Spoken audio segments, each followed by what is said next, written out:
पण अध्यक्ष महाराज, एकीकडे महाराष्ट्रामध्ये अनेक गोष्टी करत असताना एक OYO नावाची एक हॉटेल चेन तयार झाली अध्यक्ष महाराज। मी आता येताना बघितलं की शहराच्या 20-20 किलोमीटर दूर एका निर्जन ठिकाणी OYO, आणि मग मनात शंका आली की हे OYO हॉटेल चेन काय आहे।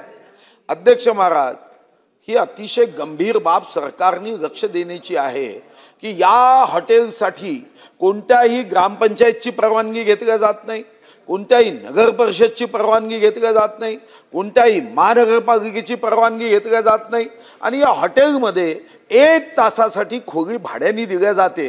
ही कशासाठी दिल्या जाते हा एक पोलीस विभागाच्या अभ्यासाचा विषय आहे की OYOच्या माध्यमातून जर 20-20 किलोमीटरमध्ये कोणीच प्रवासी जाऊन राहत नाही, हा प्रवासी तिथं गेला तर मग त्याचं अर्थशास्त्र कच्चा आहे, कारण जाण्या येण्याच्या टॅक्सीला इतका खर्च येतो, त्यापेक्षा शहरातल्या एखाद्या हॉटेलमध्ये राहणं हे जास्त परवडतं। पण OYO मध्ये जेव्हा जातो तेव्हा खरं तर संस्कृती रक्षकाचं सरकार आहे।